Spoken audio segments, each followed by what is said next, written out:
ധർമ്മസ്ഥല വെളിപ്പെടുത്തലിൽ പ്രത്യേക അന്വേഷണ സംഘം കർണാടക സർക്കാർ ഉത്തരവിറക്കി.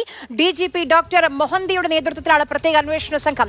KB ശ്രീധരൻ വിവരങ്ങളുമായി നമുക്കൊപ്പം ചേരുന്നുണ്ട്. ശ്രീധരൻ, ആ വെളിപ്പെടുത്തലിൽ നാടൊന്നാകെ ഞെട്ടിയിരിക്കുകയാണ്. എന്താണ് സംഭവിച്ചത്? സ്കൂൾ കുട്ടികൾ, കോളേജ് വിദ്യാർത്ഥിനികൾ, അങ്ങനെ എത്ര പേരുടെ മൃതദേഹങ്ങൾ, അസ്ഥികളാണ് നമ്മൾ കണ്ടെത്തിയിട്ടുള്ളത്. അപ്പോൾ ഇത് എങ്ങനെയായിരിക്കും ഇതിന്റെ അന്വേഷണം ഇനി മുന്നോട്ട് പോവുക? ഈ മണിക്കൂറിലെ ഏറ്റവും സുപ്രധാനമായ വാർത്ത തന്നെയാണിത്. ധർമ്മസ്ഥലയിലെ നിരവധി മൃതദേഹങ്ങൾ മറവ് ചെയ്തുവെന്ന ശുചീകരണ തൊഴിലാളിയുടെ വെളിപ്പെടുത്തലിൽ പ്രത്യേക സംഘത്തെ നിയോഗിച്ചുകൊണ്ട് കർണാടക സർക്കാർ വിജ്ഞാപനം പുറത്തിറക്കിയിരിക്കുകയാണ്. DGP പ്രണബ് മൊഹന്തിയുടെ നേതൃത്വത്തിലുള്ള സംഘമാണ് ഈ വെളിപ്പെടുത്തൽ അന്വേഷിക്കുക. ഈ ടീമിൽ ഒരു IG MN അനുചേത്, DCP Soumyalatha, SP Jithendrakumar ദായം എന്നിവർ അടങ്ങുന്ന സംഘമാണ് ഈ കേസ് അന്വേഷിക്കുക.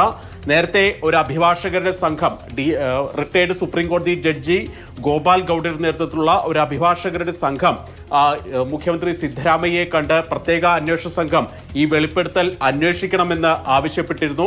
ഏതായാലും അവരുടെ കൂടി അപേക്ഷ പരിഗണിച്ചുകൊണ്ടാണ് ഈ തീരുമാനം ഉണ്ടായിരിക്കുന്നത്. സംസ്ഥാന വനിതാ കമ്മീഷനും അതുപോലെ തന്നെ ദക്ഷിണ കന്നഡയുടെ SP-യുടെ റിപ്പോർട്ട് അനുസരിച്ചാണ് ഇപ്പോൾ പ്രത്യേക അന്വേഷണ സംഘത്തെ നിയോഗിച്ചിരിക്കുന്നത്.